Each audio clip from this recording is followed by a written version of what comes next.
Resources are the cornerstone of every fighter. You'll be surprised how fast you burn through them, and I'll tell you how you can level up your game and why you need good farm accounts. Having strong farm accounts isn't just helpful, it's essential. They can mean the difference between consistently being able to fight or not fight, which isn't fun. As I mentioned this in my last video, link up top if you missed it, T5 and fighting in general eats up resources fast. Farms lighten that load, letting you fight longer, smarter, and harder. Alright, let's break it all down from civilizations to setup and everything in between. Before you even start farming, your choice of civilization matters. Different civs get different gathering bonuses, so here's the quick rundown. I would recommend starting with France for Joan of Arc. You'll get free sculptures to max the second steel for gathering speed, then swap later to match whatever resource you need most. In general, for food, you'll need Rome. France will give wood. Stone, you can either go for Greece or Byzantium. I slightly prefer Byzantium for that extra hospital capacity in case your farm gets zeroed, which definitely won't happen. Are you sure about that? And for gold, you can go for Maya. And for general mixed gathering, you go for Japan. Or if you're like me and a little bit lazy, you can go for Spain for 20% resource production. Now, once you've picked your civilization, it's time to talk different types of farm accounts and where you should be heading for. Now, there are 4 main farm levels to keep in mind. City Hall 11 for 3 marches, great for early players before KVK 1. I use these to offset early resource deficits. City Hall 17 for 4 marches, helps with tech pushing in pre-KVK pleb.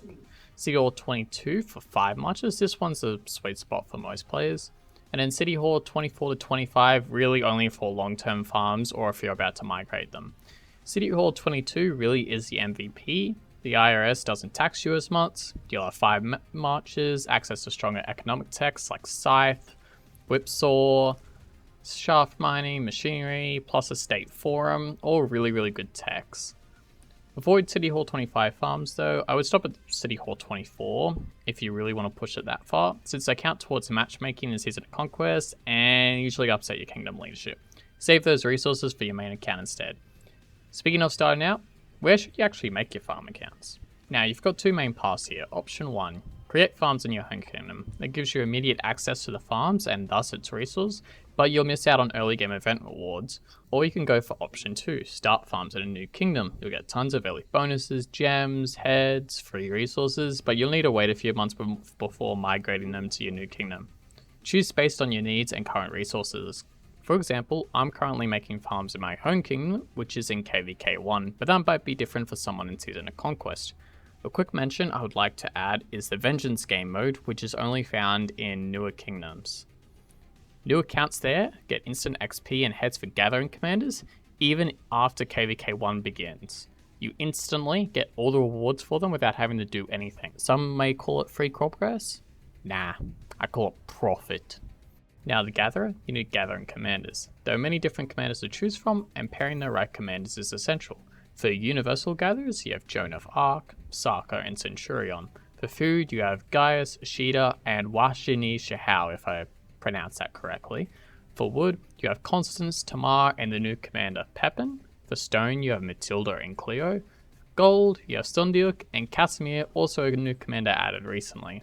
These are your essential gatherers, and you should aim to have 5 of these gatherers leveled to 37 to max the gathering tree. The 5 I usually go for is Joan, Saka, Centurion, Constance, and Gaius due to their low XP cost and access to heads. The other commanders can be put to 10 to unlock their gathering skills. Alright, your farm is set up. Now let's gear them out properly. Once you hit City Hall 16, you get access to the blacksmiths. Now mainly you'll be crafting bones to craft gathering equipment. And the 2 main gear sets that you want to go for are as follows. The Forest Guardian set and the Harvester set. Post-production over here, I completely forgot about the grey pieces. Those are really good to craft early on as well. You have your pants, you have your boots, and you have your sword. Aim for 2 pieces per march in general, so you get the 2-piece gathering set bonus of 10%. Now here's a neat tip. In crafting, remember the pity system. If you craft 5 times without a special talent, that 5th one is guaranteed. Eventually you can move towards a full purple set with 2 blue pieces, but that's a long-term goal for older farms. Once your gear's set, the next big question is how many farms do you really need? This depends entirely on what kind of troops you field and what type of KVK seed you fight in. The lower the seed, generally the less resources you'll need. If you're running T4, you usually get by with 2 or 3 farms. If you're fielding T5, I would recommend going for at least 5 farms and add 2 more for every march you plan to fight with. Sounds like overkill, but trust me, when the battles start, you'll thank yourself. As Fruit Dealer says, horde to win. Or just make a bunch of farms for no reason like me, because apparently I'm a psychopath. Now if you're thinking, that's a lot of accounts to manage, don't worry, I've got you covered. We've all been there. Step 1, make the farms. Step 2, upgrade the farms. Step 3, don't gather. Wait, what do you mean don't gather? Yeah, I've been there too. A little consistency pays off big time. It's like waking up in the morning.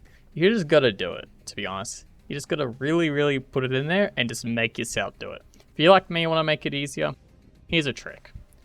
On PC, you can use an application called Sandboxy, which allows you to open multiple ROK instances at the same time. Sorry mobile players, this one's PC only. You can use BlueStacks too, but honestly the lag makes me gag. And here's a extra bonus tip before I send you all off. Have your farms all join one rally on a barbarian fort. Burns through AP fast, giving XP and a lot of resources. Efficient and surprisingly satisfying. And that's pretty much everything you need to know about setting up and optimizing your farms. If you have anything else that you'd like to add, don't forget to drop the ideas and your thoughts in the comments. Maybe give it a like, hit subscribe, and if you want to see some of my other videos, I'll have them on the left and right for you. And with that, Nova signing off.